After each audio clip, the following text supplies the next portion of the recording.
Posible raw mabuksan muli ang kaso laban kay Senador Panfilo Lacson kaugnay sa Dacer Corbito double murder case, ayon sa Department of Justice. Paiimbestigahan din daw kung sino-sino ang tumulong at nagkanlong sa senador nang siya'y nagtago. May news to go si Ian Cruz.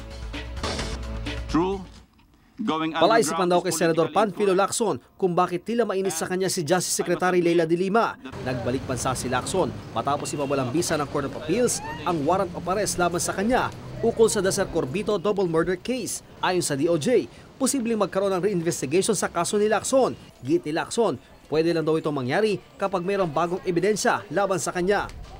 Yun nga, hindi ko maintindihan kung bakit ganun kasidi na habulin ako ni Secretary de Lima. Wala namang kaming masamang tinapay.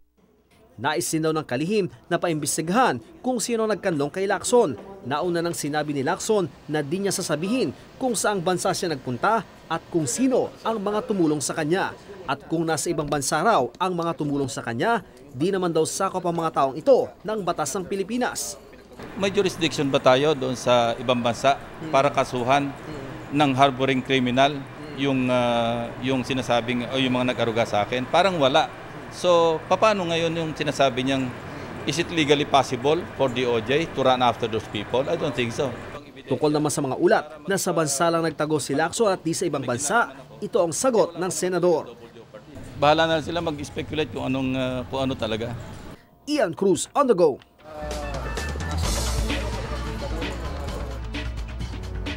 Pero ayon kay Justice Secretary Leila de Lima, masusing pag-aaralan pa nila kung magkakaroon pa ng reinvestigation o ay iakyat ito sa Korte Suprema.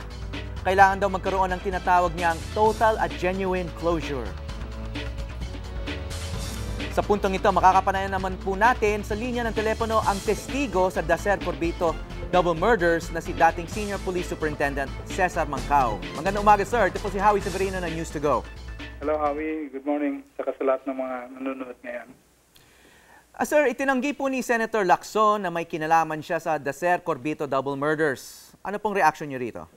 Well, karapatan din naman niya yung pag-defend ng sarili niya. Pero nandiyan na nga sa korte at meron kaming pending motion. Yan natin mag-desisyon ng korte para dyan.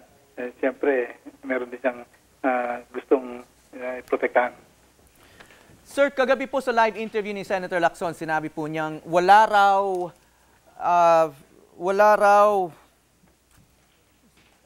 siyang galit sa inyo. Naintindihan niyo po niyang naipit lang kayo, kaya niyo siya idiniin sa Dacer Corbito double murder. Ano po masasabi niyo rito? Well, ganun din naman ako. Ayoko na maging personalan nito. Hindi naman sa naiipit ako, no?